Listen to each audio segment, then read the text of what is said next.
चलिए आज हम बात करते हैं कोवलेंट बॉन्ड की।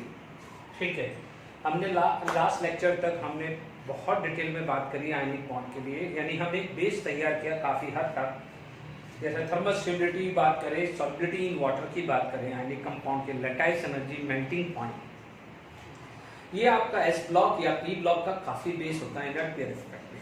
ठीक है, अब हम बात करते हैं कि suppose if any element are unable to form ionic bond, तो आयनिक बॉन्ड नहीं बनाएगा तो फिर क्या हो जाएगा, it is going to be form covalent bond. ठीक है, तो कोवलेंट बॉन्ड में क्या होता है कि chemical bond is form by sharing one or more electron pair between atom when each atom contribute equally, यानी सबका बराबर है।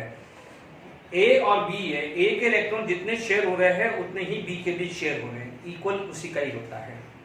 अनइक्वल होता है वो कोऑर्डिनेट बॉन्ड होता है, वो हम इसके बाद बात करेंगे। ठीक है, अभी अपन इस पे ही फोकस कर रहे हैं। अब आप देखिए यहां पर क्या है कि जैसे अभी हमने आयनिक बॉन्ड के अंदर देखा था कि ऑक्टेट रूल फॉलो हुआ था। जनरली यहां भी टारगेट किया जाता है क्योंकि कॉसल अप्रोच के हिसाब से केमिकल बॉन्ड यदि फॉर्म हो रहा है तो it will follow due for hydrogen like atom, या हाइड्रोजन के आसपास एटम है। अदरवाइज जैसे यहां पर हम बात करें तो हाइड्रोजन के लिए 2 इलेक्ट्रॉन होगा, बाकी जो रेस्ट ऑफ एलिमेंट है उसके लिए ऑक्टेट रूल फॉलो होना चाहिए। But chemical bond, coordinate bond बोलो या कोवलेंट बॉन्ड की बात करें तो कोवलेंट बॉन्ड में ऑक्टेट रूल की कोई वैलिडिटी नहीं होती है, क्योंकि हम आगे पढ़ेंगे exception of A octet rule जहां पर कोवलेंट बॉन्ड भी है but strictly octet rule follow नहीं कर रहा है। तो हम इस केस में हम बोलते हैं कि it is not necessary it will follow octet rule. ठीक है, तो ये ध्यान रखना है। ठीक है, अब आप देखिए इक्वल शेयरिंग है, तो मान लीजिए फॉर हाइड्रोजन की बात करूं तो हाइड्रोजन के लिए होना चाहिए 2 इलेक्ट्रॉन, है ना। दूसरी चीज क्या होना चाहिए कि ऑक्टेट रूल मे और may not be follow. Actually देखा जाए तो फॉलो होना चाहिए, but there are the some compound which is stable in nature but still they are not following octet rule, तो इसलिए हमने यहाँ पर may not be वर्ड डालना पड़ा है। Is it clear to all of you? तो ये चीज खासकर ध्यान दीजिए। यदि हम इनके एग्जांपल्स की बात करें, ठीक है, मान लीजिए कोवलेंट बॉन्ड के एग्जांपल की बात करें, फिर उसके बाद इसकी कंडीशंस की बात करेंगे। डन? ठीक है, मान लीजिए नेचर में हम देखते हैं या कोई भी कंपाउंड का एग्जांपल देखते हैं, तो आप बात करते हैं सबसे पहले हाइड्रोजन की। ठीक है, हाइड्रोजन एटम की बात करें, ठीक है, फ्लोरीन की बात करें, ऑक्सीजन की बात करें, नाइट्रोजन की बात करें, अमोनिया की बात करें, ठीक है, वाटर की बात करें, CH4 की बात करें, तो बहुत सारे स्ट्रक्चर हो सकते हैं। हर कोई स्ट्रक्चर बनाना कभी पॉसिबल नहीं है। ये first example, this is second example, third example, fourth, ये फिफ्थ, ये सिक्स्थ और सेवंथ एग्जांपल। तो ये सब सारे एग्जांपल बता रहा हूं, हर एग्जांपल फॉलो नहीं, ध्यान से समझिएगा। अभी आप मान लीजिए मैं यहां पर इसके इलेक्ट्रॉन ये है, ठीक है, और दूसरे वाले के इलेक्ट्रॉन मान लीजिए रेड से है। ठीक है, तो आप देखेंगे यहां पर है, इनके इलेक्ट्रॉन बात करें तो मान लीजिए 1 2 3 4 5 6, तो अपन ने लुईस डॉट स्ट्रक्चर पढ़ लिया है। लुईस डॉट स्ट्रक्चर के हिसाब से मैं सबके लुईस डॉट स्ट्रक्चर बना रहा हूं। I am going to draw है लुईस डॉट स्ट्रक्चर। ठीक है, मान लीजिए 1 2 3 4 5 6 7, ठीक है, इसका 1 2 1 2 3 है ना। इसका क्या हुआ है 1 2 3 और 1 2, ठीक है, 1 2 3 4 5 6, डन। इसका 1 2 3 और 4, ठीक है। थोड़ा सा अच्छा लगे डायग्राम, थोड़ा सा 2 मिनट लगेगा बट अपना काम हो जाएगा। 1, ठीक है, यहां पर हम बात कर सकते हैं ये वाला स्ट्रक्चर की। ओके, यहां पर हम बात किया तो यहां पर 1 2 3, ठीक है।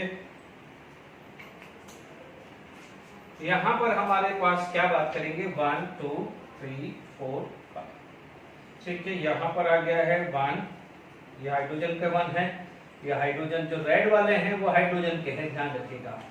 यहाँ पर क्या है हाइड्रोजन का 1, रेड वाले जो हैं हाइड्रोजन के होंगे। Is it clear? अब देखिए यहाँ पर हमारे पास बात करें तो देखिए आपके पास हाइड्रोजन के का वन था तो इसका शेयर किया तो क्या हो जाएगा, ये 2, ये भी कितना हो जाएगा 2 हुआ। क्लियर। इसके पास 6 थे, अब 6 थे तो उसको 8 कंप्लीट करने के लिए 2 चाहिए, तो इसने क्या करा, यहां से 2 शेयर कर लिए, तो इसके कितने हो गए 8। अब जो रेड वाले हैं वो कितने थे 6, अब उसको 2 किया मिल जाएंगे, ब्लू वाले से 2 मिल जाए तो उसका भी ये कंप्लीट हुआ। तो इसका मतलब यहां पर क्या हुआ है O डबल बॉन्ड O, यहां पर आपका क्या हुआ है H single bond H। Is it clear. यदि 2 इलेक्ट्रॉन शेयर हुए हैं यानी 1 पेयर, 2 इलेक्ट्रॉन शेयर हुए हैं यानी 1 pair, here 4 electron that means 2 pair. ठीक है, मैं भी लिखता हूं, है ना। मान लीजिए फ्लोरीन के 7 था, एक शेयर हुआ 8 हुआ, 7 था एक शेयर हुआ 8 हुआ, तो F। बट ध्यान दीजिएगा यहां पर आपके पास देखिएगा जो स्ट्रक्चर मैं बना रहा हूं उसको दो काफी चीजें साथ के साथ ले रहा हूं जिससे आपका बाद में टाइम वेस्ट न हो। यानी आप देखेंगे जो मैंने यहां पर डॉट स्ट्रक्चर बनाया है, these are not participate in the bond formation, यानी these electron are not participate in bond formation, तो these are known as non bonding electron। इन्हें क्या बोलते हैं, नॉन बॉन्डिंग इलेक्ट्रॉन। जब भी आप मॉलिक्यूलर स्ट्रक्चर देखेंगे तो ऐसे क्वेश्चंस आपको बहुत सारे देखने को मिलेंगे जब हम वैलेंस बॉन्ड थ्योरी या valence shell electron pair repulsion theory पढ़ेंगे। How many lone pair are there या how many non bonded pair are there. ठीक है, तो अभी से ध्यान रखना, this electron does not participate in bond formation are consider as non bonding electron pair. अभी मैं डेफिनेशन लिखवा दूंगा। ठीक है, आप देखेंगे यहां पर ये 5 में से 3 आ गया है, यहां पर ये शेयर हुआ है N ट्रिपल बॉन्ड N आ गया यहां पर। इधर देखिए नाइट्रोजन ने क्या करा, पूरे के पूरे ये ले लिए, हाइड्रोजन ने ये 3 ले लिए, ये हाइड्रोजन ने ले लिया है और ये हाइड्रोजन ने लिया है। आपको स्ट्रक्चर हुआ है NH और यहां पर 2 इलेक्ट्रॉन जो थे वो नॉन बॉन्डेड थे। अब वाटर की बात करें तो हाइड्रोजन ने 2 ले लिए, हाइड्रोजन को तो 2 लेने ही हैं, और ऑक्सीजन ने ये ले लिए, तो OH 1 2 3 4। ठीक है, यहाँ पर लोन पेयर कितना है 1, यहाँ पर लोन पेयर कितना है 2। क्लियर। यदि मैं CH4 की बात करूं तो ये आ गया है इस कार्बन का 4 और 4 हाइड्रोजन से मिल गए 8, हाइड्रोजन के 2, हाइड्रोजन के 2, हाइड्रोजन के 2, हाइड्रोजन के 2, तो this is going to be structure CH4। ठीक है, आप ये स्ट्रक्चर बना सकते हैं। इसके अंदर लोन पेयर की बात करूं तो 0 है, सारे के सारे कार्बन के ब्लू वाले देखो चारों के चारों बॉन्डेड है।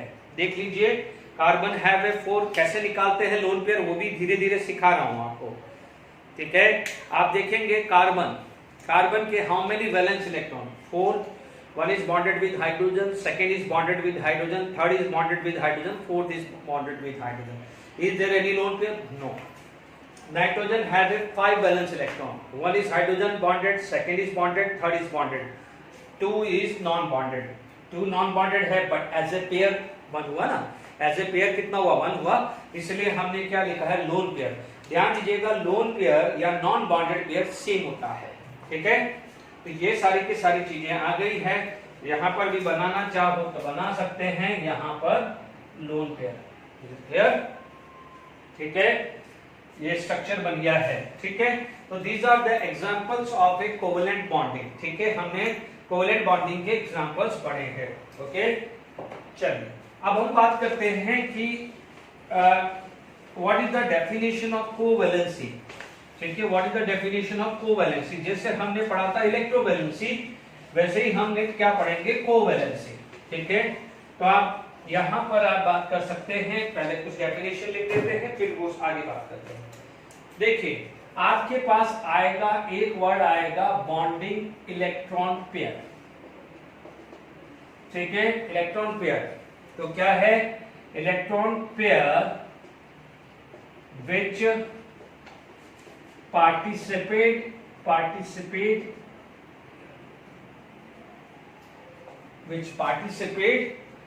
in the formation of covalent bond। ठीक है, यानी कोवेलेंट बॉन्ड बनाने में जो लोन पेयर जो इलेक्ट्रॉन पेयर पार्टिसिपेट कर रहा है उसे बोलते हैं bonding electron pair. Is it clear?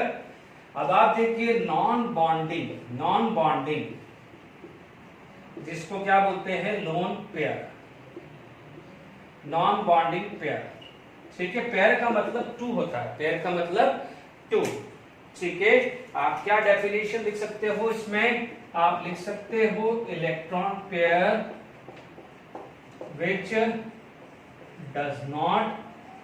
which does not participate in the formation of electron pair which does not participate in the formation of covalent bond. ठीक है, we are known as non bonding pair या lone pair. ठीक है, जैसे मान लीजिए अभी अपन ने क्या करा, एग्जांपल लेता हूं दोनों में, है ना। जैसे फॉर एग्जांपल नाइट्रोजन, ठीक है, तो आप बोलोगे हाउ मेनी बॉन्डेड पेयर। यदि मैं यहां पर एक नाइट्रोजन की बात करूं तो बॉन्डेड पेयर 3 है, 1 2 3, और लोन पेयर कितना हो गया है 2। यदि मैं नाइट्रोजन पूरे की बात कर लेते, चलो ठीक है, ठीक है, बॉन्डेड पेयर कितना है 3 और लोन पेयर कितना है 2। यदि मैं वाटर की बात करूं, जैसे मैं वाटर की बात करूं तो वाटर के अंदर आप बात करें तो लोन पेयर कितना है वाटर में 2 और बॉन्डेड पेयर कितना है 2, 1 पेयर एंड 2 पेयर, है ना। Is it clear? तो लोन पेयर और बॉन्डेड पेयर कितने हुए हैं 2। तो is it clear to all of you? ठीक है, मैं मोस्टली वर्ड यूज करूंगा lone pair, non bonding pair बोलना बहुत बड़ा हो जाता है। ठीक है, तो एग्जांपल भी क्लियर हो गया। चलिए, इसके बाद हमारे पास जो नेक्स्ट डेफिनेशन आ जाती है, ठीक है, या इससे पहले मैं कुछ चीज लिखवा देता हूं आपको। देखिए, मैंने जो आपको एग्जांपल लिया है वो तो समझ में आपको आ ही गया होगा। Is it clear to all of you? देखिए, आपके पास यदि क्या होता है, number of electron pair, electron share लिख देता हूं, है ना, number of electron shared between 2 atoms, है ना, या इसको बोल सकता हूं इलेक्ट्रॉन पेयर और नंबर ऑफ बॉन्ड। ठीक है, बहुत छोटी बच्ची जैसी चीज है बट लिखवा देता हूं, एक बार आपका क्या है लिख दो तो क्या है काम खत्म। ठीक है, यदि मान लीजिए आपके पास 2 4 6 है, पेयर कितना होगा 1 2 3, पेयर का मतलब 2 इलेक्ट्रॉन। ठीक है, तो यहां पर नंबर ऑफ बॉन्ड क्या हो जाएगा 1 2 3। जैसे मान लीजिए HH एग्जांपल, मान लीजिए example HH O2 and N2। ठीक है ना, ये क्लियर हो गया कि नहीं हो गया? देख लीजिए, आप देखेंगे नाइट्रोजन एटम के बीच में कितने इलेक्ट्रॉन है 1 2 3 4 5 6, ऑक्सीजन में 1 2 3 4, हाइड्रोजन में 2। Is it clear? यदि 4 है तो पेयर कितने हुए 2। Is it clear? प्लीज हम समझ लीजिएगा। देखिए, यदि मान लीजिए हाइड्रोजन है, हाइड्रोजन एटम है, तो कितने इलेक्ट्रॉन हुए 1 एंड 2 शेयर हुए, बट एज ए पेयर 1 ही काउंट होगा। ठीक है, नंबर ऑफ बॉन्ड कितना है 1। ऑक्सीजन में कितना हुआ 1 2 3 4, है ना। नाइट्रोजन में कितना 1 2 3 4 5 6, ये हुआ। तो कितना हुआ यहाँ पर 4, पेयर कितना हुआ 2 हुआ कि नहीं हुआ, और डबल बॉन्ड आया कि नहीं आया, डबल बॉन्ड आ गया। इसमें कितने हुए 6, तो 1 2 एंड 3 हुआ कि नहीं हुआ। ये ध्यान रखना है क्योंकि अल्केन के अंदर C सिंगल बॉन्ड C आएगा, अल्किन के अंदर C double bond C, alkyne के अंदर C ट्रिपल बॉन्ड C। ये बॉन्ड का नाम क्या होता है वो अभी मैं टाइप ऑफ बॉन्ड में बताऊंगा, अभी रुकिए, है ना, मैं आगे समझा रहा हूं। ठीक है, अब देखिए हमारे पास यहां पर ये चीजें क्लियर हो गई है। अब इसके बाद हमारे पास नेक्स्ट डेफिनेशंस आ जाती है कोवैलेंसी की। डेफिनेशंस क्या आ जाती है कोवैलेंसी, यानी number of covalent bond made by atom in an molecules. ठीक है, कोवैलेंसी की डेफिनेशंस यदि आप बात करते हैं व्हाट इज द कोवैलेंसी, जैसे अपन ने इलेक्ट्रोवैलेंसी बोला गया, number of covalent bond made by an atom in a molecule. बिल्कुल सिंपल डेफिनेशन लिखिए, बहुत ज्यादा डेफिनेशन कॉम्प्लिकेटेड नहीं लिखिए। मान लीजिए एग्जांपल HH, तो मान लीजिए मैं निकालता हूं कोवैलेंसी ऑफ हाइड्रोजन, तो आप बोलोगे 1, ठीक है। मान लीजिए CH4 है, ठीक है, तो आप बोलोगे कोवैलेंसी ऑफ कार्बन, तो आप क्या बोलोगे 4। हाइड्रोजन की निकालनी, तो हाइड्रोजन तो क्या है, कार्बन के साथ एक ही बॉन्ड बनाता है ना। आप देख लीजिए, this is the structure of CH4। तो हाइड्रोजन के रेस्पेक्ट में पूछे, मान लीजिए कोवैलेंसी ऑफ हाइड्रोजन 1, बट किसमें, ऐसे नहीं रैंडमली नहीं बोलोगे। Covalency of carbon in CH4, covalency of H in CH4, गलती मत करना। इसमें लिखा है covalent bond made by an atom in A molecules, गलती नहीं होनी चाहिए। मान लीजिए आपके पास अमोनिया है and this is the structure of ammonia, तो आप क्या बोलोगे, कोवैलेंसी ऑफ नाइट्रोजन, तो आप बोलोगे 3 और हाइड्रोजन बोलोगे 1, ठीक है। ये क्लियर हुआ कि नहीं हुआ? What is the definition of covalency, वो भी आपको क्लियर हो गई होगी। Is it clear to all of you? अच्छा, अब आप देखो, कई बार आपको एक बहुत फ्रीक्वेंटली आस्क्ड क्वेश्चंस आ जाता है, ठीक है। आपसे बोला जाता है कि नाइट्रोजन एंड फास्फोरस या सल्फर या ऑक्सीजन या फ्लोरीन या क्लोरीन, ठीक है, all are belong to the same group, but क्या है, जनरली वेरिएबल वैलेंसी आती है। देखिए, बहुत इंपॉर्टेंट चीज है वेरिएबल वैलेंसी। जैसे देखिए, मैं हाइड्रोजन की बात करूं, तो हाइड्रोजन का इलेक्ट्रॉनिक कॉन्फ़िगरेशन 1s1 1, ठीक है, एक कैटेगरी ले लेता हूं। नाइट्रोजन की बात करूं तो 1s2 2s2 2p3,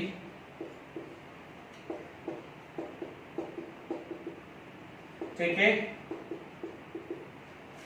अब आप देखो, नाइट्रोजन के बाद आया ऑक्सीजन 1s2 2s2 2p4,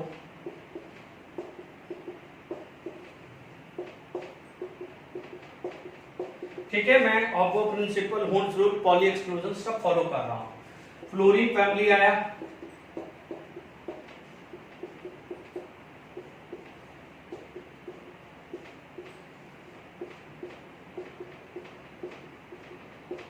देखिए क्या होता है, मैं आप अभी यहां पर हमने ये चीजें लिखी है, पहले मैं एक चीज लिखा देता हूं, फिर हम आगे बात करते हैं। मान लीजिए मैं वेरिएबल वैलेंसी में ये पहले ये चीज लिखा देता हूं, तो वेरिएबल वैलेंसी फिर और अच्छे से समझ में आएगी।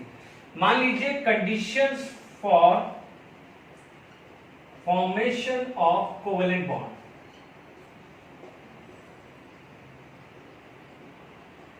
नो डाउट यदि मैं कोवेलेंट बॉन्ड के लिए क्या क्या चाहिए, तो आप क्या बोलते हो कि sir lower ionization energy ionic compound के लिए थी और high electron affinity ionic compound के लिए थी और हाई इलेक्ट्रोनेगेटिविटी डिफरेंस है ना, वो किसके लिए था, आपके लिए कोवेलेंट बॉन्ड के लिए। तो अब आप देखोगे यहां लो की जगह क्या आ जाएगा, हाई, यानी किसी की आयनाइजेशन एनर्जी बहुत हाई है तो वो तो आयनिक बना नहीं सकता। यहां आयनिक की जगह क्या हो जाएगा, लो आ जाएगा, यानी किसी का इलेक्ट्रॉन अफिनिटी लो है, मान लीजिए सामने किसी एलिमेंट ने इलेक्ट्रॉन लूज कर दिया बट दूसरे एलिमेंट ने इलेक्ट्रॉन एक्सेप्ट करने में डिफिकल्टी आई तो भी प्रॉब्लम है ना। यदि इलेक्ट्रोनेगेटिव डिफरेंस यहां पर लो आ जाए, यानी मान लीजिए इलेक्ट्रोनेगेटिव डिफरेंस लगभग बराबर है या थोड़ा बहुत डिफरेंस है, क्योंकि हमने पढ़ा था इलेक्ट्रोनेगेटिव डिफरेंस यदि लेस देन 1.7 आ जाए तो वो क्या होता था, covalent bond. Is it clear to all of you? ये पढ़ा हुआ है चैप्टर नंबर 3 में, ठीक है, ये चीज पढ़ी हुई है। तो आप क्या बोलोगे कि या तो आप ये बोल सकते हो कि हाई आयनाइजेशन एनर्जी किसी एलिमेंट के हो या किसी की लो इलेक्ट्रॉन अफिनिटी हो या there is a low electronegative difference, क्योंकि देखो इलेक्ट्रोनेगेटिव डिफरेंस 1.7 से ऊपर चला जाएगा तो वो आयनिक बॉन्ड की कैटेगरी में आता है, ठीक है। तो ये चीजें समझिए, बट इसके अलावा जो चीजें हैं, ठीक है, मान लीजिए रिक्वायरमेंट बोल दीजिए या कोई भी चीजें बात कर सकते हैं। कंडीशन रिक्वायर, देखिए सबसे पहले क्या होता है कि शेयरिंग होती है, और पॉली एक्सक्लूजन प्रिंसिपल के हिसाब से any orbital can have a maximum 2 electron. Is it clear?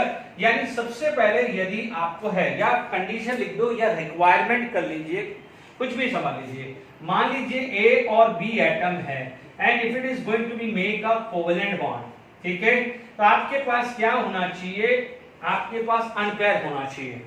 मान लीजिए ए आपके बी से शेयर करके मान लीजिए ए बी का बॉन्ड बनता है, A B bond is going to be form, तो आपके पास इस टाइप की सिचुएशन आनी चाहिए, ठीक है। ये पॉली को फॉलो कर रहा है, बट मान लीजिए यहां पर ऑलरेडी 2 होता और ये आता, तो आप क्या ये 3 कर पाते? क्या ये 3 कर पाते? यदि यहां पर 3 हो जाता तो it is against the Pauli exclusion principle. इसीलिए तो क्या बोला था Pauli exclusion principle, no 2 electron in an atom can have same set of all 4 quantum number. क्योंकि देखिए ये 2 इलेक्ट्रॉन के, these 2 electron can have all the 4 same quantum number हो जाएंगे। तो इसी वजह से क्या बोला गया था, any orbital can have maximum 2 electron. Is clear? तो आपके पास यदि ये चीज समझ में आ गई है तो आप क्या बोलोगे कि सपोज ए और बी है, यदि ए और B suppose if they want to share the electron, ठीक है, तो आपके पास क्या होना चाहिए, ये सिचुएशन बहुत आइडियली है। इस सिचुएशन को मैं देखूं तो मैं क्या बोलूंगा, आप बोलोगे, देखिए आप बोलोगे अनपेयर्ड इलेक्ट्रॉन चाहिए। सबसे पहले क्या होना चाहिए, unpaired electron in N orbital होना चाहिए, ठीक है।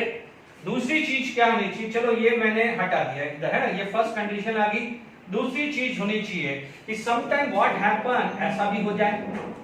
अब आप देखो ऐसा हो जाएगा तो spin are same, and we already read in the atomic structure, if the spin are same it can create a repulsion, like charge can repel, ये पढ़ा हुआ है। इसलिए क्या होना चाहिए, this spin should be opposite। तो क्या होना चाहिए कि the orbital which are going to be overlap should possess unpaired electron, but having opposite spin। तो हम आपको क्या होना चाहिए, सेकेंड अपोजिट स्पिन इलेक्ट्रॉन होना चाहिए। इसलिए डायग्राम बना दिया, ये समझ में आ गया है। तीसरी जो सबसे इंपॉर्टेंट चीज आनी चाहिए, मान लीजिए S orbital is non directional, क्योंकि हमने आयनिक बॉन्ड में पढ़ा हुआ है कि ionic bond are non directional, क्योंकि आयनिक बॉन्ड की कोई शेप नहीं होती। क्यों नहीं होती है? क्योंकि आयनिक बॉन्ड किसका होता है, या तो फर्स्ट ग्रुप का या सेकंड ग्रुप का, and first group and second group के इलेक्ट्रॉनिक कॉन्फ़िगरेशन होता है NS1 या NS2। S is non directional, that's why ionic compound का कोई भी ज्योमेट्रिकल शेप नहीं होता है। पहला पॉइंट क्लियर हुआ? ओके। अब आप देखिए, सपोज मान लीजिए अब हम कोवेलेंट बॉन्ड की बात कर रहे हैं कि let it be A have electron in Px, let it be A have a electron in Px and B have a electron in Py, let it be। We know that X and Y या Y and Z या X and Z are perpendicular to each other, agree or not? Suppose मान लीजिए A का orbital ये है और B का orbital ये है, can you imagine overlapping possible हो पाएगी? Can you imagine overlapping possible हो पाएगी? नहीं हो पाएगी। If the A can have this direction तो B can have this direction, तभी आपका प्रॉपर्ली हो पाएगा कि नहीं हो पाएगा। Is it clear? तो ये x है तो ये x होना चाहिए, ये y है तो ये भी y होना चाहिए, z है तो ये भी z होना चाहिए। यदि x होगा और ये y हो जाएगा तो कभी भी ओवरलैपिंग पॉसिबल नहीं है। ये एक्चुअली क्या हो जाएगा, एनसीईआरटी बुक में, टेक्स्ट बुक के में पीछे से दी हुई है, पीछे आएगी WBT थ्योरी में, पर ठीक है अभी से मैं समझा देता हूं, क्योंकि क्या हुआ इसके बिना ये चीज नहीं समझ में आएगी। वापस से वो टॉपिक आएगा तो हम बात कर भी लेंगे, ठीक है। तो आप क्या बोलना चाहिए कि orbital having same symmetry, the orbital which आप पूरी लैंग्वेज में लिखना चाहिए, orbital which are going to be overlap should possess same symmetry। यानी Px है तो Px होना चाहिए, Py है तो Py होना चाहिए, Pz है तो Pz होना चाहिए, ठीक है।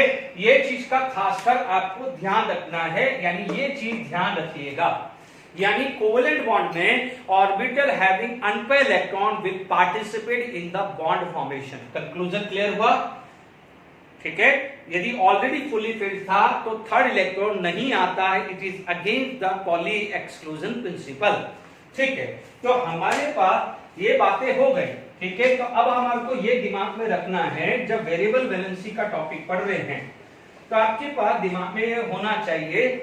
ठीक है, अब समझो, बहुत अच्छी चीज है कि अब आप देखेंगे नाइट्रोजन या हाइड्रोजन की बात करें तो हाइड्रोजन के पास तो एक ही ऑर्बिटल है, हाँ, यानी हाउ मेनी अनपेयर ऑर्बिटल? 1। तो आप क्या बोलोगे? कोवेलेंसी। तो हाइड्रोजन की यदि कोवेलेंसी पूछे तो कोवेलेंसी ऑफ हाइड्रोजन कितनी होगी? 1। और आप देखेंगे कि यदि हाइड्रोजन यदि कोवेलेंट बॉन्ड बना रहा है HF, HCl, HBr, CH4 ammonia में, उसकी कोवेलेंसी 1 ही रहने वाली है। नाइट्रोजन की कोवेलेंसी कितनी है? How many unpair orbital? 1, 2 and 3। तो कोवेलेंसी कितनी हो जाएगी? नाइट्रोजन की 3 रहेगी। ध्यान रखना 3 से 4 नहीं होगा। और आपने बोला कि सर मैंने तो 4th बॉन्ड देखा हुआ है, तो वो है कोऑर्डिनेट बॉन्ड। अभी वो कोऑर्डिनेट बॉन्ड इसके टॉपिक के बाद आएगा। तो 3 वैलेंसी होती है, मैं कोवेलेंसी की बात कर रहा हूं, यानी नंबर ऑफ कोवेलेंट बॉन्ड। यानी कोवेलेंसी का मतलब नंबर ऑफ कोवेलेंट बॉन्ड। और कोई बच्चा ये बोलता है कि सर मैंने NH4+ देखा हुआ है, यानी 4th होना चाहिए, उसके लिए कोऑर्डिनेट बॉन्ड तक वेट करो। ठीक है, अभी अमोनिया तक ध्यान दीजिए। ठीक है, क्योंकि टॉपिक मिक्स कर दोगे तो कंसेप्ट वीक हो जाएगा। डन? अब देखिए यहां पर कितने हैं? 1 एंड 2। तो आप बोलोगे ऑक्सीजन की कोवेलेंसी कितनी है? 2। फ्लोरीन की कितनी है? 1। यहां तक क्लियर हो गया कि नहीं हो गया? ठीक है, इनकी फिक्स है, यानी ऑल ये दीज आर बिलोंग, कार्बन है तो कार्बन और ये 3 फैमिली खास पर ध्यान रखना है। कार्बन फैमिली की 4 ही होगी, कार्बन फैमिली की 4 ही होगी। ठीक है, वो हाइब्रिडाइजेशन में और अच्छे से क्लियर होगी, कार्बन की 4 ही होगी। ठीक है, अब देखिए यदि मान लीजिए इन एलिमेंट के अलावा, अब आप देखो मैं हाइड्रोजन को रब कर देता हूं, सेकंड कैटेगरी ले लेता हूं। हाइड्रोजन हट गया, चलिए हटा दीजिए। अब मैं क्या करता हूं, नाइट्रोजन की जगह, ये बहुत इंपॉर्टेंट चीज है। ठीक है, अभी चलिए नाइट्रोजन मैं लिख देता हूं। अभी आप बोलोगे नाइट्रोजन में 2D होता ही नहीं है, तो इसका मतलब इसको हम अनपेयर कर भी नहीं सकते हैं, इनको अनपेयर कर भी नहीं सकते हैं। क्योंकि कोई मान लीजिए यहां पर खाली ऑर्बिटल होता तो हमने एटॉमिक स्ट्रक्चर में पढ़ा हुआ है एक्साइटेशन एनर्जी या एक्साइटेड स्टेट। तो दिस इलेक्ट्रॉन में jump from this position to this position, जा सकता था। जब जाएगा तो कितने अनपेयर हो जाएंगे? 1, 2, 3, 4 एंड 5। तो वहां पर क्या हो जाता? कोवेलेंसी 5 तक जा सकती है। बट क्या होगा कि नाइट्रोजन, ऑक्सीजन, फ्लोरीन में 3, नाइट्रोजन में फिक्स, ऑक्सीजन में 2 फिक्स और फ्लोरीन में 1 फिक्स है, because of absence of 2D orbital. तो आप इतना लिख सकते हैं कि नाइट्रोजन 3, ऑक्सीजन 2 एंड फ्लोरीन की 1 फिक्स है। Covalency of nitrogen, oxygen, fluorine 3 to 1 respectively fixed due to absence of 2D orbital। बिल्कुल ये नोट करके अच्छे से लिख दीजिएगा। क्वेश्चंस काफी बनते हैं कि why the nitrogen have a 3 covalency because of absence of 2D orbital, why the oxygen can have a covalency 2 because of absence of a 2D orbital, why the fluorine can have a covalency only 1 because of absence of 2D orbital। ठीक है, अब आप देखो ये तो समझ में आ गया आपको। चलिए अब हमारे पास यदि बात करते हैं वेरिएबल वैलेंसी की, तो बात होगी। अब हम क्या करते हैं, नाइट्रोजन के नीचे कौन है? फास्फोरस। दूसरा केस ले लेता हूं, यानी मान लीजिए ये पीरियड 3, 4, 5 जो भी है उनकी बात हो रही है ना। सेकंड पीरियड की तो हम बात करके छोड़ चुके हैं। मैं कोवेलेंट बॉन्ड की बात कर रहा हूं, मैं आयनिक बॉन्ड की बात ही नहीं कर रहा हूं। तो कोई बोले सर लिथियम बेरिलियम क्यों नहीं लिखा है? डन। नाइट्रोजन के बाद फास्फोरस, ऑक्सीजन के नीचे सल्फर और ये क्लोरीन। तो देखो फास्फोरस है तो आर्सेनिक, एंटीमनी की बात कर सकता हूँ, सल्फर है तो सिलिनियम, टेलिनियम की बात कर रहा हूँ, क्लोरीन है तो ब्रोमीन, आयोडीन, तीनों की बात कर रहा हूँ। ठीक है, यानी पीरियड जो है greater than and equal to 3 की बात कर लेता हूँ। बस happy, greater than and equal to 3 की बात कर रहा हूँ। इन जनरल बात कर रहा हूँ, कोई बोलेगा सर इसमें तो है ही नहीं, इन जनरल बात कर रहा हूँ, तो मैं लिख देता हूं जनरली बात कर रहा हूं। ठीक है, हैप्पी, जनरली। अब देखो फास्फोरस में होता है ये 3s2 3p3। ठीक है, देखो आउटरमोस्ट ही चाहिए, मुझे क्या है, आउटरमोस्ट ही चाहिए, क्योंकि आपको पता है only outermost will participate in the bond formation. Balance electron he participate कर रहा है। कॉसेल्स एंड लिविच अप्रोच में पढ़ चुके हैं। ये 3p3, ये 3s2 3p4, ये 3s2 3p5। ये नियॉन लिख देता हूं, ये नियॉन लिख देता हूं, ये नियॉन लिख देता हूं। ठीक है, अब आप देखो कोवैलेंसी 3, 2, 1, ये तो होगी, ये तो होगी। देखो ये सिचुएशन तो होगी, इसमें तो कोई दिक्कत नहीं। अब आ जाइए 3D,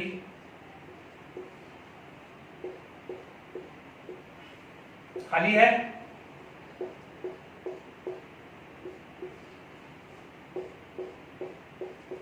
एक चीज समझ लीजिए कि सपोज मान लीजिए हमारा कोई बंगला है, ठीक है।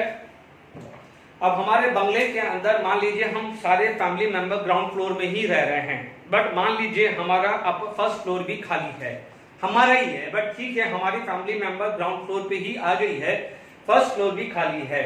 बट मान लीजिए हम डेली ग्राउंड फ्लोर पे सोते हैं, बट कभी इच्छा हुई तो क्या हम फर्स्ट फ्लोर पे नहीं सो सकते? यस, सो सकते हैं ना, क्योंकि हमारे पास क्या है, खाली ऑप्शन है। और मान लीजिए किसी का ग्राउंड फ्लोर ही है, फर्स्ट फ्लोर ही नहीं है, तो फिर उसके पास तो कंडीशन यही है कि आपको ग्राउंड फ्लोर पे ही सोना है। बट मान लीजिए किसी का फर्स्ट फ्लोर है और वहां पर कमरा खाली है, तो वो आज मान लीजिए यहां सोया तो कल दूसरे रूम में सो सकता है कि नहीं सो सकता। तो समझ लीजिए कि यहां पर 3 अनपेयर है। How many unpair electron are there? 3। तो आप बोलोगे यहां 3, यहां पर 2 है, 2, ये है 1। इसे बोलते हैं ग्राउंड स्टेट। ग्राउंड स्टेट यानी जो ओरिजिनल इलेक्ट्रॉनिक कॉन्फ़िगरेशन है वो डिस्टर्ब नहीं हुआ है। ये पढ़ा हुआ है, हमने बोहर मॉडल में पढ़ा है। If the electron belong to the particular orbital, उसे हम क्या बोलते थे? Ground state. अब आप देखिए यहां से इलेक्ट्रॉन जंप करके यहां जा सकता है। कहां जा सकता है? जंप करके जा सकता है। तो आप क्या बोलोगे? ये और ये भी खाली हो गई, तो आप देखेंगे इसकी कोवैलेंसी 5 भी हो सकती है। किसकी? फास्फोरस की। आप एग्जांपल पढ़ेंगे, PCl3 भी बनता है तो PCl5 भी सुना होगा।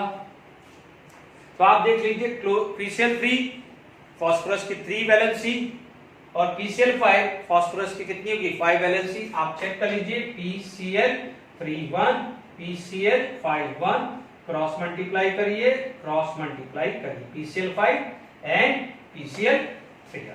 डन।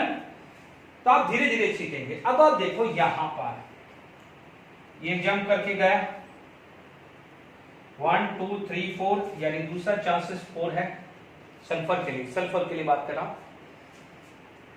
ये चीज एक और जंप करके चला गया तो कितना हुआ? 1 2 3 4 5 6, तो एक और 6 भी है। आप एग्जाम्पल देखोगे तो H2S, sulphur dioxide and sulphur trioxide, सब पढ़ा हुआ है आपने स्ट्रक्चर। ठीक है, सल्फर डाइऑक्साइड में देख लीजिए सल्फर का कितना होगा? 4 होगा। और आप देखोगे सल्फर ऑक्सीजन, यदि 4 2 तो रेशियो कितना हो गया? 2 1, इसलिए सल्फर डाइऑक्साइड बना। यदि सल्फर का यहाँ 6 है, ऑक्सीजन का तो 2 फिक्स है, रेशियो कितना हुआ? 3 1, तो क्रॉस हुआ तो क्या हुआ? SO3 बना कि नहीं बना? देखो हाइड्रोजन एंड सल्फर, हाइड्रोजन का फिक्स है, सल्फर का यदि मैं 2 लूंगा तभी ये बनेगा कि नहीं बनेगा? Is it clear? मैं आपको सारे एग्जांपल डिस्कस कर रहा हूं जहां पर ये वैलेंसी आपको देखने को मिल रही थी। अब देखिए यहां से जंप किया, चलो पहली थी, यहां से जंप किया तो कितना मिला? 1 2 3 भी मिला। ये क्लोरीन की बात कर रहा हूं, है ना। यहां से जंप किया ये जंप करके मिला, यहां से जंप किया तो ये जाके हुआ, तो 5 भी मिलेगा, 7 भी मिलेगा। ठीक है, जैसे आपने एग्जांपल लिया HCl तो आप पढ़ते ही हो, हाइड्रोजन की 1, क्लोरीन की 1। ठीक है, आप एग्जांपल यदि आप देखते हो तो आप देखेंगे ClF3, ठीक है, ClF5, ClF7। ठीक है, ये कंपाउंड मिलेंगे आपको। तो देख लीजिए, फ्लोरीन की तो 1 फिक्स होती है, फ्लोरीन की क्या है 1 फिक्स है, तो क्लोरीन की 3, क्लोरीन की 5, ClF7। ठीक है ना, IF7 मिलेगा। ठीक है ना, तो ये जो कंपाउंड है इसके अंदर आपको देखने को क्या मिल रही है, वेरिएबल वैलेंसी। तो अब आपसे बोला जाए कि although the nitrogen and phosphorus belong to the same family but nitrogen can show the covalency 3 only whereas the phosphorus can show the 5 valency। तो आपको क्या लिखना है, due to presence of d orbital, सिर्फ ये लिखना है, due to the presence of d orbital. यदि d ऑर्बिटल नहीं होता तो खाली जगह नहीं मिलती। नाइट्रोजन में क्या था, 2d होता नहीं है, इसलिए नाइट्रोजन में या ऑक्सीजन में या क्लोरीन में इलेक्ट्रॉन जंप करके नहीं जा पा रहे थे। Is it clear to all of you? I hope यहां पर वेरिएबल वैलेंसी का टॉपिक भी क्लियर हो गया होगा। Is it clear to all of you? Okay, अब देखिए यहां पर वेरिएबल वैलेंसी भी क्लियर हो गया है। अब आप देखिए यहां पर हमारे पास देखते हैं, यहां पर कई बार ऐसी चीज हो जाती है कि ऑक्टेट रूल फॉलो नहीं होता है। ठीक है, तो आप बोलोगे लिमिटेशंस ऑफ ऑक्टेट रूल। यदि मैं बात करूं, मैं बोलूंगा लिमिटेशन या फेलियर है ना, फेलियर ऑफ ऑक्टेट रूल। देखिए मान लीजिए BeF2 या BeCl2 या BeF3 बात करूं, ठीक है, इसमें क्या हो जाता है, इनकम्प्लीट ऑक्टेट होता है। ठीक है, यानी इसको क्या बोल सकते हैं, हाइपोवैलेंट। इसको क्या बोलते हैं, हाइपो, यानी इसकी वैलेंसी क्या है, लेस है। देख लीजिए बेरिलियम 2 4 इलेक्ट्रॉन हुआ, देख लीजिए, आप बोलोगे ना BeF2, BeCl2, BF3, BF3 कैसे निकालते हैं, ध्यान दीजिए। फ्लोरीन के यहां पर कितना आ गया, 1 2 3 4 इलेक्ट्रॉन, 1 2 3 4 इलेक्ट्रॉन, 1 2 3 4 5 6 इलेक्ट्रॉन होने चाहिए, कितने थे, 8। तो ये जो सारे एग्जाम्पल है, they have a incomplete octet. ठीक है, दूसरे एग्जाम्पल, जैसे अभी मैंने कुछ एग्जाम्पल दिए थे, ठीक है, जैसे सेकेंड केस आप ले लें, ठीक है, सेकेंड एग्जांपल ले लिया, मान लीजिए PCl5 SF6 ICl7। ठीक है, आप देखेंगे PCl5 तो कितने दिए, 5 वैलेंसी कर लो, SF6 में 6 कर दो, और अभी मैंने सबको 5 और 6 वैलेंसी समझाई है, ऐसा नहीं कि 6 वैलेंसी कहां से आई, अभी आपको प्रूव भी करी है मैंने। क्लोरीन ब्रोमीन आयोडीन में 7 तक जा सकता है, 1 2 3 4 5 6 7। तो ये मान लीजिए या ICl7 ले लिया या IF7 ले लो, ठीक है, ICl7 ले लो या IF7 ले लो, चेक कर लो हाउ मेनी, 1 2 3 4 5 into 2 10 इलेक्ट्रॉन आ रहे हैं। देख लीजिए मैंने क्या कहा था, एक बॉन्ड का मतलब 2 इलेक्ट्रॉन, एक बॉन्ड का मतलब 2 इलेक्ट्रॉन, तो 5 बॉन्ड का मतलब कितना हुआ, 10 इलेक्ट्रॉन। अभी थोड़ी देर पहले समझाया, यहाँ पर कितना हुआ 12 इलेक्ट्रॉन, और यहाँ पर कितना है 14 इलेक्ट्रॉन। तो यहाँ पर क्या जाएगा, एक्सटेंडेड ऑक्टेट। ठीक है, इसको क्या बोलते हैं, हाइपरवैलेंट, इनको क्या बोलते हैं, हाइपरवैलेंट। Is it clear? इसको क्या बोलते हैं, extended octet. Is it clear? कई बार क्या होता है, जैसे मान लीजिए कार्बन मोनोऑक्साइड NO, ठीक है, इनमें क्या होता है, जैसे कार्बन मोनोऑक्साइड हुआ या NO हुआ, देखो कार्बन मोनोऑक्साइड तो नहीं होगा, NO ही होगा, ठीक है, जैसे मान लीजिए NO है, तो आप देख लीजिए NO के अंदर कितना होता है, ये स्ट्रक्चर देखने को मिलेगा। मान लीजिए आप ये स्ट्रक्चर बनाते हैं तो इनमें क्या होगा कि शेयरिंग करेंगे तो ऑड इलेक्ट्रॉन, जैसे मान लीजिए 1 2 3 4 5 ऑक्सीजन 1 2 3 1 2 3। अब आप देखिएगा क्या होगा। मान लीजिए मैंने नाइट्रोजन को फेवर किया, मान लीजिए मैंने नाइट्रोजन को फेवर किया तो ये आ जाएगा कि भाई मैंने नाइट्रोजन का ऑक्टेट कंप्लीट किया, तो मैं यदि मैं ऑक्सीजन की बात करूं तो ये आएगा। कोई बच्चा बोलेगा नहीं मुझे तो ऑक्सीजन को फेवर करना है, तो कोई बात नहीं, ऑक्सीजन को फेवर कर लेते हैं। ऑक्सीजन को फेवर करेंगे तो ऑक्सीजन की तो 2 ही वैलेंसी होती है, नाइट्रोजन की 3 होती है। चलो मैंने ऑक्सीजन को फेवर कर दिया, तो देखिए जब ऑक्सीजन को फेवर किया तो मेरे पास सिचुएशन कुछ ऐसी बनी। देखो यहाँ पर शेयरिंग के बाद 8 इलेक्ट्रॉन आ गए, यहाँ पर शेयरिंग के बाद 5 to 7 इलेक्ट्रॉन है, क्लियर। यहाँ पर शेयरिंग के बाद कितने हैं, मान लीजिए 8 इलेक्ट्रॉन है, तो यहाँ पर शेयरिंग के बाद क्या है 9 इलेक्ट्रॉन। तो ये केस के अंदर क्या होता है, ऑड इलेक्ट्रॉन आते हैं। क्या आते हैं, ऐसे एग्जांपल के अंदर क्या आते हैं, ऑड इलेक्ट्रॉन, जबकि होने क्या चाहिए थे, 8 इलेक्ट्रॉन होने चाहिए था ना। तो दीज आर द 3 एक्सेप्शन या 3 टाइप के लिमिटेशन हैं, जहां पर यहाँ तो 8 से लेस हो रही है या 8 से क्या हो जाएगा मोर हो रही है, या कई बार ऐसा भी होता है कि जहां पर ऑक्टेट अनबैलेंस हो जाता है, उस कैटेगरी को आप डालते हैं ऑड इलेक्ट्रॉन की कैटेगरी। क्या डालते हैं, ऑड इलेक्ट्रॉन की कैटेगरी। चलिए हम आगे बढ़ते रब कर लेते हैं। देखिए कैरेक्टरिस्टिक्स ऑफ कोवैलेंट कंपाउंड के अंदर आप देखना चाहें तो सबसे पहले आपके पास क्या आ जाता है, फिजिकल स्टेट, मतलब उसका फिजिकली अपीयरेंस क्या है। देखिए जनरली क्या होता है कि इसके अंदर 2 टाइप की चीजें होती है। मान लीजिए क्या होता है, एक सेपरेट मॉलिक्यूल्स होता है, let it be it is separate molecules. तो सेपरेट मॉलिक्यूल्स होगा तो वो गैसेस फॉर्म होगा, ठीक है ना। बट यदि क्या हो जाएगा, वो एसोसिएटेड होगा, मतलब एक दूसरे से कहीं से भी एसोसिएटेड होगा। अब ये एसोसिएट हो सकता है because of van der Waals force of attraction, या आगे पढ़ने वाले आप है ना, due to van der Waals force of attraction हो सकता है,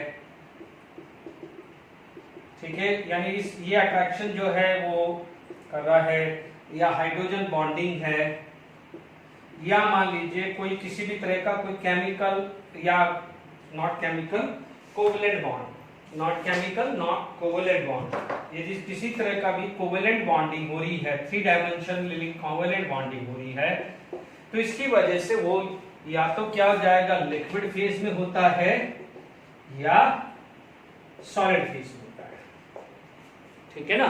जैसे मान लीजिए आप देखेंगे, कोई भी एग्जांपल में लेता हूं, जैसे अभी हम हेलोजन की बात करें, फ्लोरीन, क्लोरीन, ब्रोमीन, आयोडीन, ठीक है। आयोडीन टाटा नमक, आयोडीन का नमक, ये क्या होता है, सॉलिड होता है, ब्रोमीन लिक्विड होता है, ठीक है। ये सारे के सारे क्या होते हैं, गैस होती है, क्लियर।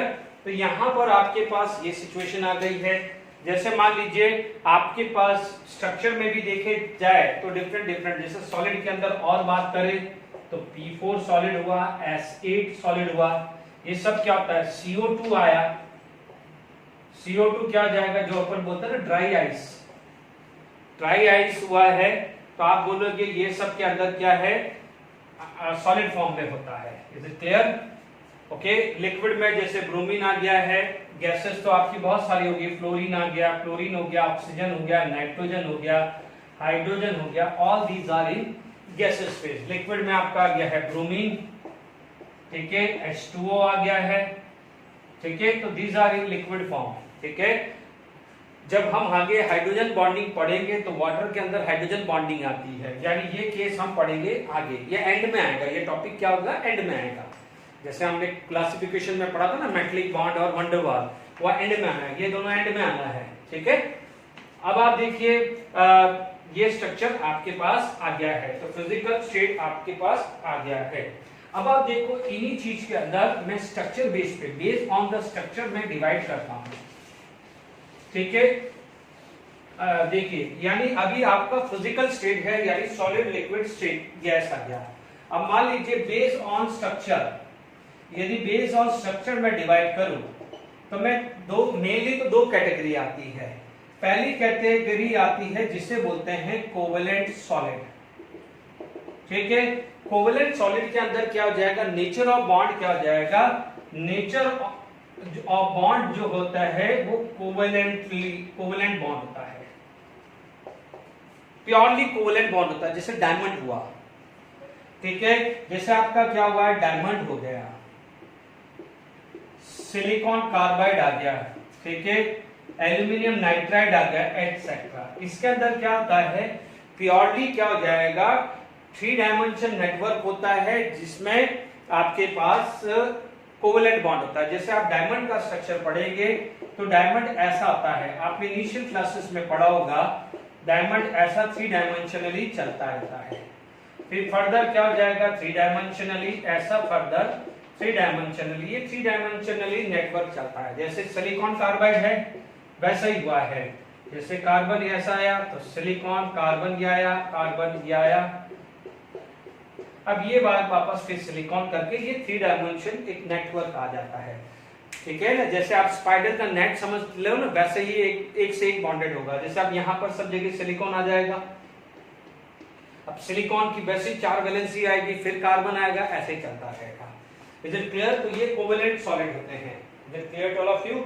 अब आप देखिए कुछ ऐसे सॉलिड भी होते हैं, पहले तो अपन ने फेज पे डिफाइन, कुछ ऐसे सॉलिड होते हैं जैसे आपका होता है मॉलिक्यूलर सॉलिड। बी क्या होता है, मॉलिक्यूलर सॉलिड, ठीक है। मॉलिक्यूलर सॉलिड के अंदर क्या हो जाएगा, मॉलिक्यूल्स के बीच में, जैसे मान लीजिए आपके पास P4 acid, iodine, CO2 dry ice है ना। जैसे मान लीजिए क्या हुआ, आयोडीन, आयोडीन लिमिटेड है बट आयोडीन सॉलिड है, तो यहां पर एक बीच में wonder Waals force of attraction होगा। जैसे P4 है, this is the structure of P4, अब इससे आगे बढ़ नहीं सकता। जैसे कार्बन में तो क्या बढ़ रहा है, बढ़ रहा है, बढ़ रहा है, इसमें ये लिमिटेड है, बट आपको पता है कि इसके अंदर क्या है कि if the P4 is solid, एक टेक्निकली सोचो कि यदि सॉलिड है तो एटम, मॉलिक्यूल्स या आयंस के बीच में कोई फोर्स ऑफ अट्रैक्शन होगा। अब आप देखो, these are not an ions, जब आयंस नहीं है तो इलेक्ट्रोस्टैटिक फोर्स ऑफ अट्रैक्शन नहीं है, ठीक है। तो हटा दो मेटलिक बॉन्ड, हटा दो, आप हटा दो उसका आयनिक बॉन्ड, अब बचता है कोवेलेंट बॉन्ड आता है, बट कोवेलेंट बॉन्ड यहां है। जैसे कार्बन के अंदर हर कार्बन, समझना, हर कार्बन या हर सिलिकॉन कार्बन एक दूसरे के साथ कोवेलेंटली बॉन्डेड था, इसलिए सिलिकॉन और कार्बन अपनी पोजीशन फिक्स रखी हुई थी।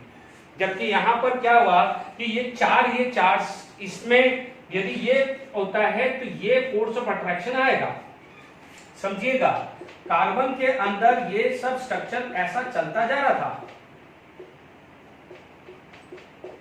फिर फर्दर कार्बन, फिर फर्दर कार्बन, अब 3 डायमेंशन। अब इसमें तो ये P4 से तो ऊपर आगे है ही नहीं, तो यहां पर आप बोलोगे this carbon, all the carbon are in localized way, तो आप बोलोगे दिस बॉन्ड, एंड ये बॉन्ड कौन सा है, कोवेलेंट बॉन्ड, इसलिए इसका नाम क्या दे दिया है, कोवेलेंट सॉलिड।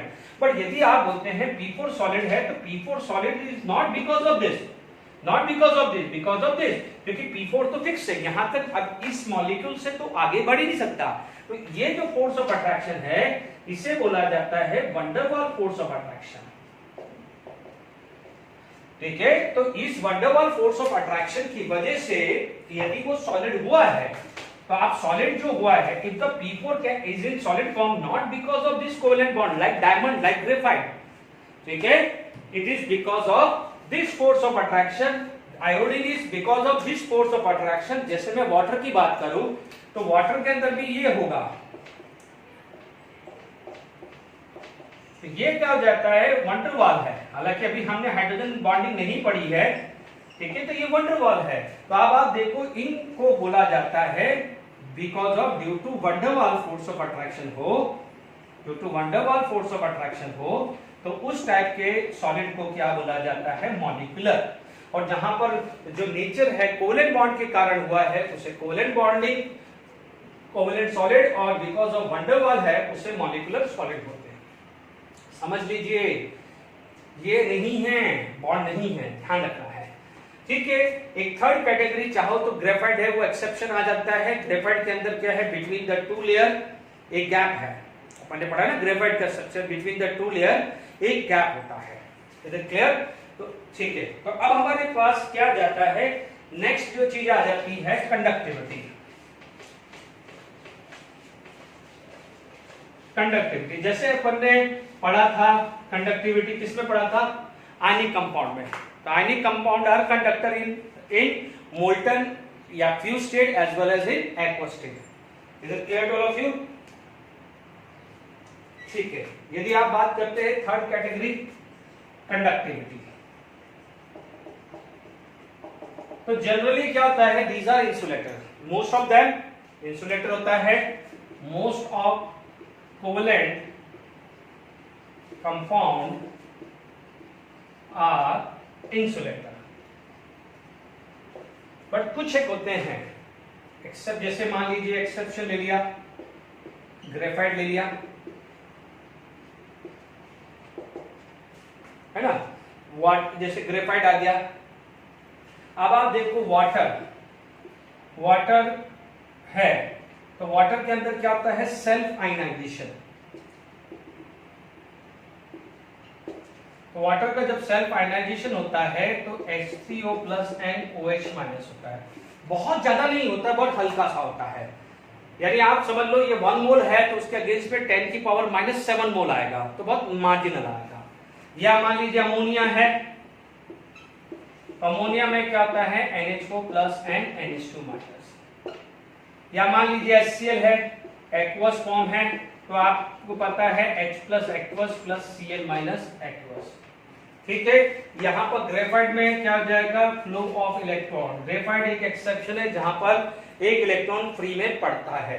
अब यहाँ पर क्या हो जाएगा, फ्लो ऑफ इलेक्ट्रॉन, तो यहाँ पर आ जाएगा फ्लो ऑफ आयंस। तो यहाँ पर क्या हो जाएगा कि थोड़े से कंडक्टर होते हैं। Most of the covalent compound are conductor, but exception है, ये भी क्या है, कंडक्टर है। इंसुलेटर मोस्टली तो इंसुलेटर होता है, ग्रेफाइट है because of free electron, conductor होता है। बाकी these are the electrolytic solution जो अपने सेल्फ आयनाइजेशन, ये दोनों में क्या होता है, सेल्फ आयनाइजेशन की वजह से ये आयंस हुए, ये वाटर में डिसॉल्व हुआ, तो because this is acid, strong acid होता है, स्ट्रॉन्ग एसिड की वजह से क्या है, ये आयंस के अंदर कन्वर्ट होता है। अभी स्ट्रॉन्ग एसिड, वीक एसिड कौन कौन होते हैं, आयनिक इक्विलिब्रियम तक वेट करके चलिए। ठीक है, ओके। फिर भी आपने इनिशियल क्लासेस में स्ट्रॉन्ग एसिड में HCl पढ़ा है, इसलिए मैंने HCl का एग्जांपल लेके चल रहा हूं। ओके, तो यहां पर आपका कंडक्टिविटी क्लियर हो गया है। Is it clear to all of you? अब देखिए, यदि मान लीजिए आपके पास रिएक्टिविटी की बात करें, रिएक्शन की, केमिकल रिएक्शंस की बात करें, तो आपको पता है ionic compound, ionic reactions is very fast reaction. तो आप क्या बोलोगे, यहां पर रिएक्शन की बात करें, कोवेलेंट रिएक्शन की, तो आप बोलोगे, यदि रिएक्शन की बात करें तो आप बोलोगे comparatively slow as compare to ionic reaction. ठीक है, यदि कोवेलेंट बॉन्ड है और उसमें कोई रिएक्शन हो रही है तो it is slow as compare to ionic reaction. यदि मैं बात करूं, ठीक है, यहां पर मैं आइसोमराइजेशन की बात करूं, तो आप देखेंगे यहां पर बात करते हैं, जैसे इसके अंदर s ऑर्बिटल था तो नॉन डायरेक्शनल था, किसमें, आयनिक बॉन्ड में, इसलिए वहां पर आइसोमेरिज्म बनते ही नहीं थे। आइसोमॉर्फिज्म थे बट आइसोमेरिज्म की बात नहीं है। तो इसीलिए क्या हो जाएगा, ionic compound does not have isomerism. Ionic compound does not have isomerization. But यहां पर क्या हो जाता है, PDF जो होते हैं डायरेक्शनल। और अभी थोड़ी देर पहले पढ़ा था, अभी जस्ट पहले वेरिएबल वैलेंसी बताई थी फास्फोरस की, सल्फर की, क्लोरीन में, वहां पर S और P ऑर्बिटल में थे ना इलेक्ट्रॉन, S में भी थे, P में भी थे, D में भी थे।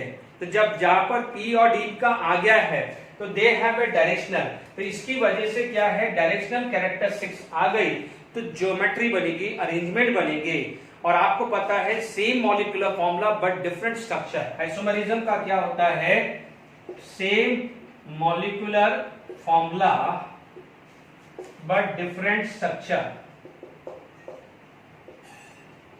उसे क्या बोला जाता है, आइसोमेरिज्म। क्लियर? तो डायरेक्शनल है, इसकी वजह से क्या होता है कि covalent compound can have isomerization. ये जब आप कार्बन फैमिली पढ़ोगे, ऑर्गेनिक पढ़ोगे, तो आइसोमेरिज्म पूरा एक चैप्टर है, आइसोमेरिज्म पूरा एक चैप्टर है, वहां पर डिफरेंट टाइप के आप आइसोमेरिज्म पढ़ोगे। और उसका रीजन क्या है, in covalent compound there is an involvement of this orbital which have a directional characteristic, so there is a formation of isomerism. Is it clear to all of you? Ionic compound being a non directional, क्योंकि ionic compound के अंदर s orbital participate कर रहा है, being S non directional, तो ionic compound isomerism show नहीं करता है, क्वेश्चन बन सकता है। तो ये चीज का भी खासकर ध्यान दीजिएगा। अच्छा, अब आप देखिए आयनिक कंपाउंड के टाइम मैंने समझाया था लाइक डिसॉल्व लाइक, समझाया था। फिर हमने एक लेक्चर पूरा का पूरा सॉलिबिलिटी इन वाटर भी दिया हुआ है। तो यदि यहां पर आप बात करें तो मेरे पास जो भी नंबर है, मान लीजिए 6 है, सॉलिबिलिटी की बात करें तो सॉलिबिलिटी में एक ही स्लोगन है, लाइक डिसॉल्व लाइक, ठीक है। अब यहां पर कोवेलेंट कंपाउंड है, तो कोवेलेंट कंपाउंड क्या होता है, कोवेलेंट कंपाउंड का जनरली नेचर होता है नॉन पोलर या लेस पोलर, या तो क्या हो जाएगा, लेस पोलर होते हैं या नॉन पोलर होते हैं। अब आप देखिए पोलैरिटी, जब मैं डाइपोल मोमेंट समझाऊंगा, पहले VSEPR थ्योरी हो जाएगी, हाइब्रिडाइजेशन होगा, उसके बाद क्या हो जाएगा, डाइपोल मोमेंट।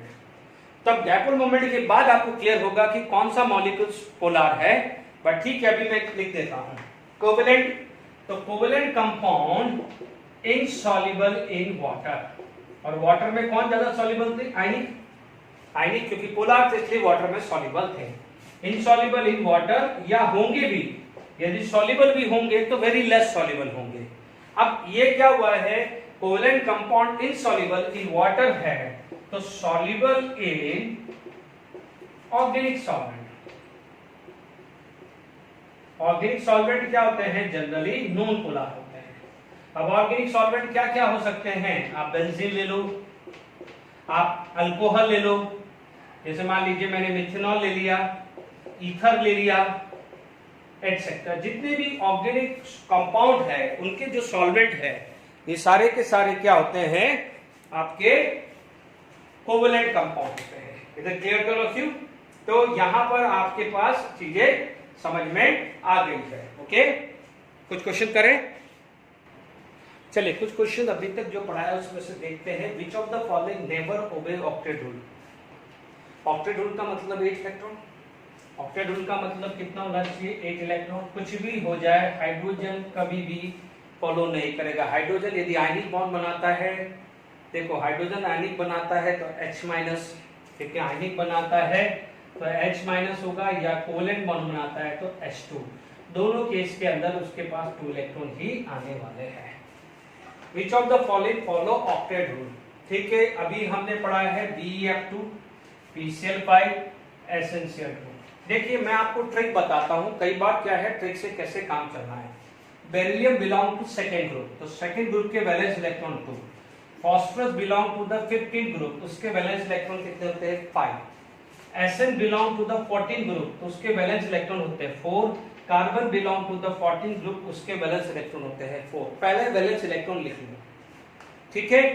अब जब सराउंडिंग है तो सराउंडिंग की वैलेंसी काउंट करो, तो सराउंडिंग की वैलेंसी क्या होगी, यदि नाइट्रोजन फैमिली है तो 3, ऑक्सीजन फैमिली है तो 2, और हेलोजन फैमिली है तो 1। कब? जब सराउंडिंग है, नॉट सेंट्रल।